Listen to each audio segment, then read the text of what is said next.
Our next speaker at this point is Hollister, or Holly Cantus. And I'm reading his bio, and I find some very interesting things here. And I think you'll be interested not only in hearing him, but in maybe sending some interesting questions his way. He is Vice President for Government Requirements for the Lockheed Corporation. But previously, or I should say in that job, he has knowledge of the Trident II ballistic missiles and NASA's space station program. There may be some interest in that. And I noticed that he retired earlier from United Technologies, which has a number of programs that are interesting to space. And maybe most significantly, I noticed that he took his degree in English. So we will listen to him carefully. Good morning, Holly.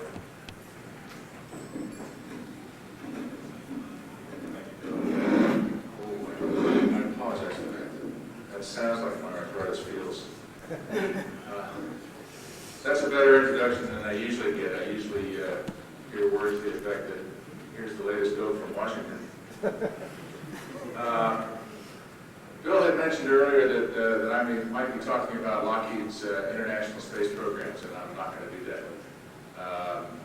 I actually think it'd be more valuable rather than concentrate on one company if I gave you my personal perspective of the international space business from the perspective of a big business organization. The fact is that the aerospace industry in the United States is big business. My own company, just in the missiles and space business alone, is about 28,000 employees. The aerospace industry in the United States over the past year has shrunk by 100,000. Painful, admittedly, and yet it's still a very strong industry. The fact is that it's large, it's essentially healthy, and of course it could be a lot healthier. But the key point about bigness is that you can very seldom afford to become involved in lots of little programs. Bigness requires big programs. And whether they're big programs like the Hubble Space Telescope, the whole 4 great observatories, or space station, or shuttle, the thing that big companies do best is big programs. I don't consider that a criticism, it's merely a fact of life. Little companies do little business and little programs better than big companies do. Well, another thing that's required by a big company is funding stability. If you have, such as we do, 28,000 employees, you have to have a certain amount of stability and planning to keep that marching army going. And that's one of the things that we have not had lately. The second thing about big business, especially the aerospace industry, is it's schizophrenic.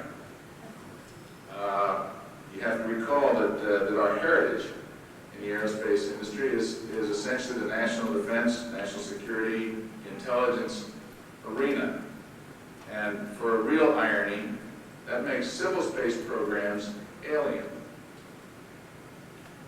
Normally, we work in a society within the aerospace industry which doesn't have the benefits of the civil space openness, the civil space international aspect, or the popular support. That is, lots of people getting involved, organizations such as this, getting involved in the day-to-day activities and the policy making and so forth. So it's a very strange culture that we come from in the large aerospace business. And that, of course, has an impact on what we're going to do or what we do in the international arena. The third thing I think I have to point out about my industry is that it's not visionary.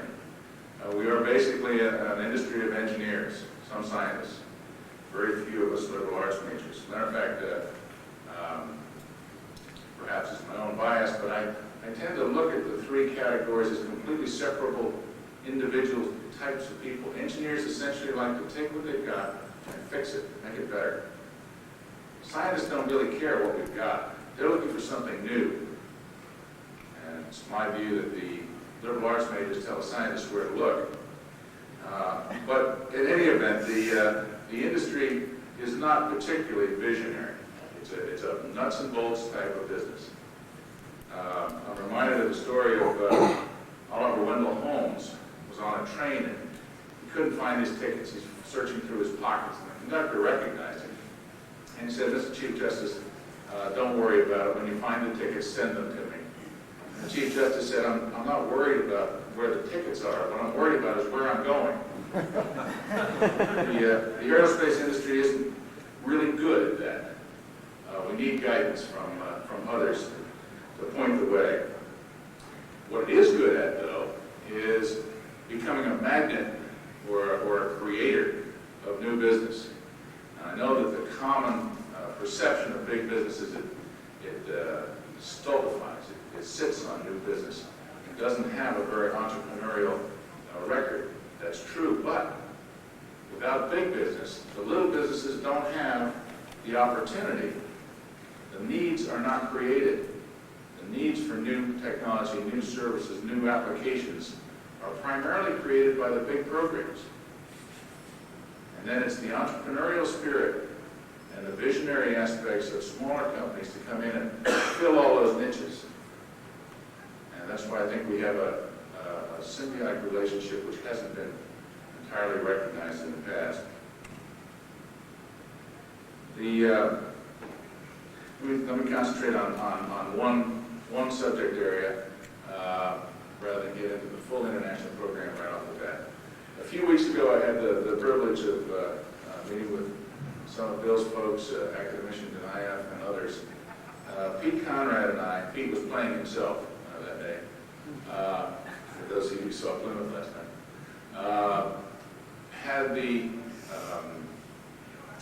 chore of explaining to these Russian businessmen why it was that when they came to us with proven, reliable systems at a reasonable price, American industry, government, and the public didn't just jump for it and buy them. They thought they understood the American economic system, the capitalist system, well enough to know that if they had a reliable product at a good price, people would buy it. And we had to walk through the big business perspective of why they were not having the success that they envisioned. And essentially it was because they weren't part of the fraternity. They weren't part of the culture. There were reasons and aspects other than just price and the quality of the product that came into play, and that are still in play. As I mentioned, we come from the defense and national security culture, and in that respect, the Russians are still competitors, and that kind of transition takes a long time. We were talking earlier. I'm not entirely sure that we've made the links again with our allies in World War II, the French, in the aerospace community. There's still a feeling of jockeying back and forth, and not full open interaction. And it will be a long time before that kind of thing happens between the U.S. and the USSR, especially in the aerospace business. Essentially, those cultural competitions, if you will, are reflected also in the business competitions. They represent a threat to new rocket companies, new space vehicle companies, and so forth. So there's competition on that line. But most importantly of all is the question of reliable suppliers. Believe it or not, we're using that term about the Russians. We don't know that they will supply what they say they'll supply at the time and at the price that we need it. We don't have the confidence in the government's stability. We don't have any experience in dealing with their companies. And we don't have any recourse, if they don't meet their requirements. There is no court set up to resolve differences. That's going to take a lot of time. And I'm not sure when it will occur. Now, as I told them, there's one story I've got to tell you. Someone from here in the Texas area, I think, will recognize it, but I think it applies, and it has to do with the farmer who had 2,000 chickens and no rooster, which, as you know, is not a very productive mode to be in. So he went out, to make a long story short, he bought the great rooster, $15,000, came very highly recommended, brought it back to the farm, threw it out in the barnyard, pulled his rocking chair up on a porch and decided to watch. Well, in the space of 2 hours, that rooster had serviced all 2,000 chickens plus 4 barnyard geese and a passing flock of mallards, and was lying expired in the field, the sun beating down on his carcass and the vultures, buzzards flying around over him.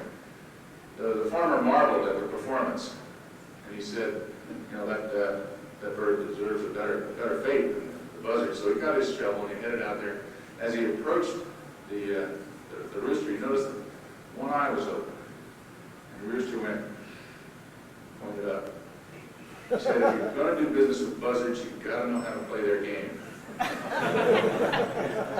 Well, there's a lot of that new game thing between U.S. aerospace industry and international aerospace industry and the individual companies.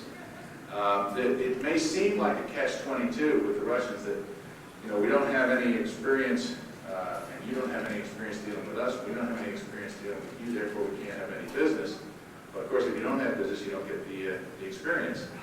There is an answer to that program, and it's government-to-government programs.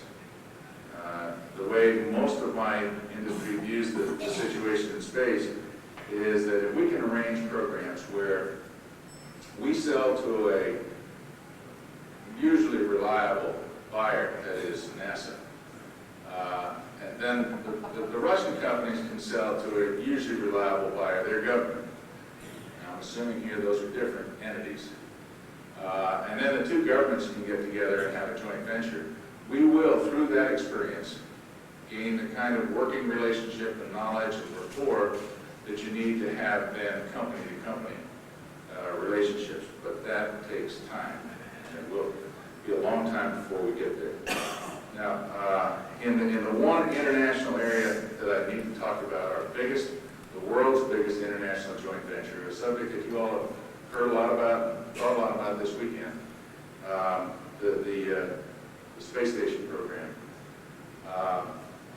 We're going to fight in Washington to save the space station program. We're going to take a lot of different tactics to do it, but essentially we're remembering that in business it's the same as the first rule of wing walking. You know, you don't let go of what you got. We're not going to let go of this space station program. It may not be the best design program. It may have been redesigned so many times that it's far from optimal, but it's the best we've got, and we're going to hang on to it. It has, as you have heard, essentially a treaty status to it in terms of the intergovernmental agreements. The Canadians have, I'm told the U.S. government that if they don't proceed with the space station, that the Canadians will not participate in any other U.S. joint space programs. I'm told that the Japanese are making similar noises with regard to the Super Collider program, that they will not get involved in the Super Collider program if this space station program falls apart. And I have seen the letters from Jean-Marie Letton, the head of ESA, and I know that there are other letters coming from the individual countries. A strong letter to Vice President Quayle, to Secretary of State Baker, and to Dick Truly, just laying out what a terrible tragedy this would be if, for international relationships, if this program fell apart, and they're absolutely right. The space station program is the premier joint R&D venture for the next 20, 30 years. I think it's the fact that we will have personnel from various countries living and working together in a product that has been produced by the various countries jointly is far more lasting than things like the Mears Foreigner of the Month Club, which is, I don't mean to knock it, I probably shouldn't have used that phrase. That's good because it's all we've got. the space station is better, and we need it. The fact is, it essentially is the first real entry point for the Canadian and the Japanese into international joint venture space activities. And that becomes the pathfinder for cooperative living and the precursor to Plymouth. And we're looking forward to it. Now, in response to Q's, if you want, I can talk a little bit about what's happening in the political battle, because that's my job. While Dieter talked about not knowing too many people who are being surprised at people who have been in and out of government. I've gone through that revolving door 4 times. I was in the Defense Department, I was in IRDA, I was in NASA, I was in the Navy. I think there was one other, I can't remember what it was. They all run together after a while. Meanwhile, I had a couple other careers. But my primary job is marketing, federal marketing, which is a euphemism for lobbying. That's what I do, and that's when I know what's going on. So I'll insert one other personal view. Last night, those of you who were at the banquet in the proceedings ahead of time, Mark Hopkins talked about personalizing the battle against Mr. Traxler. I urge you with as much strength as I can not to do that. Don't personalize this fight. We can win it on the merits and the strengths of the space station alone. But if you personalize it and accuse a member of Congress of bad faith or of intent to kill, what you will have is the other members of Congress will rally around him, regardless of the merits of the argument. They protect their own. They have the tightest fraternity in this country. And they will protect their own members from personal attack against all odds and against all logic. So let me urge you, when you make your arguments, please make your arguments to your senators and congressmen. Don't personalize it. Tell them how much space station means to us. Tell them how much it means to you personally. Tell them how much it means to the world. But don't tell them it's a personal fight. We've got time for a few questions. No, let me take a man behind you. You can have one last time. Yes, sir. Just a small comment. You speak about cooperation with the Canadian programs. Canadian cooperation with the U.S. is spending quite a bit. names down, but I don't have the addresses, so I got to mail it. At any rate, the main point is that it's going to end a long cooperation, which is continued in most extensively presently in the arm on the shuttle. You're absolutely right. The bilateral programs between the Canadians and the U.S. have been outstanding and long-standing. Outstanding and long-standing, that's not a bad phrase.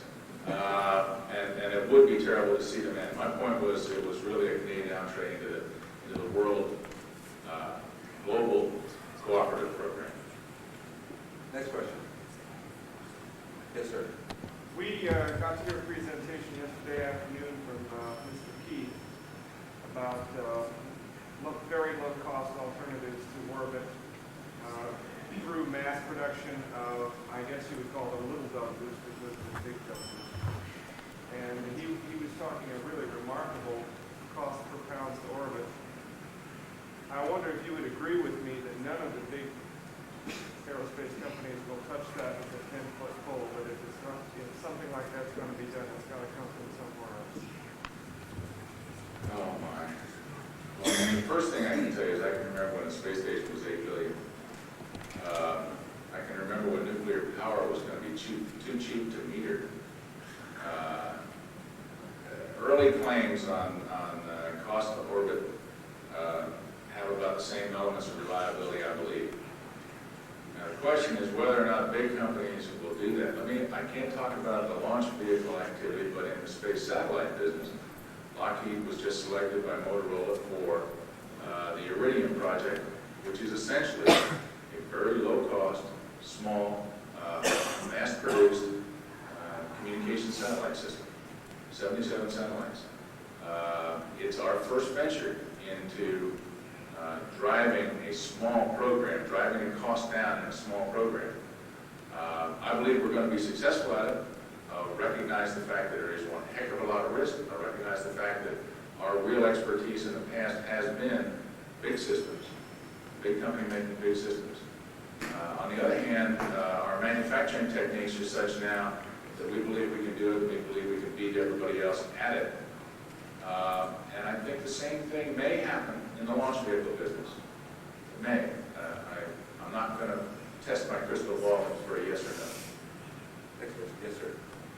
I happen to be in the Lunar program office at ISDC, and I was, from your standpoint as a lobbyist, how do we build a political base, or do you have any suggestions of building a political base for the Lunar Mars exploration, which stretches over 30 years? I can give you a mechanical answer to that, but I don't think that's what you're looking for. What's the question? I'm sorry. How do we build a political base for the Lunar Mars or SEI or whatever you want to call it, the exploration program? I'm very much disappointed that that program was proposed when it was. I don't think NASA was prepared for it. I don't think the political system was prepared for it. I know damn well the budget wasn't prepared for it. And I think the process that was used to introduce the program to the American public was flawed. I believe, in addition, that the good work that Johnson, specifically Johnson, had done was misrepresented and bad-mouthed improperly. If you want to get off to a bad start, look at the SEI program. It's a long program, long time, long budget. And probably with long people. Now the question though is how do we go from there? And I think the answer has to be incrementally. Two answers. Number one, you have to go incrementally. You have to have a space station. You have to push for the lunar base, and then you have to push for the Mars base. You have to get the technology first. All of the arguments that NASA is using on the merits have to be done. On a political basis, what you have to do is fight a larger scale on a higher level of abstraction. The Congress will make decisions on such issues as a forward investment strategy as opposed to treating current symptoms as current problems. That's the battle they're in now with a constrained budget. Same battle you and I are in our own homes. Do we paint the house this year or next year? If we paint it this year, we may avoid dry rot. In the long run, it'll probably save a lot of money. If we wait until next year, we're taking a little bit of a risk, but that gives us some money to pay off college bills. The real long-term investment, education and information. The Congress is making that kind of fight. Bob Traxler had that same kind of problem on the space station. He had a choice with an extremely constrained budget of saying, I'm going to nibble a little more from each of these programs, hurt them all, bleed them a little, so none of them are fully healthy in order to keep the station going. Or I'm going to kill a station and make all the rest of NASA's programs healthy. That was his choice. It was his decision. I disagree with it. I think it's unfortunate we have to make that kind of decision. But to solve that problem, you have to get the country to agree to spend more money on the long-range investment of space, on the long-range investment of education, on the long-range investment of science generally. And we haven't done that. Our problem is that the Congress hasn't heard enough from people on this subject. They hear from people with a direct vested interest. They hear from the companies. Well, hey, we're just arguing because we've got a couple of programs we want to get funded. They hear from scientists who are getting grants. What they've got to hear from is the general public saying, look, I know we need new roads, I know we need new hospitals, I know we need this and that, but we can't forget we've got to put some money into the future, because more than our current problems, we want the kids not to have these problems or the others that they will face. And our real progress is in the long-range investment. Until the American public, not the vested public, but the real people, are heard from, it's just not going to happen. That's where this organization can help, and I stand doing it.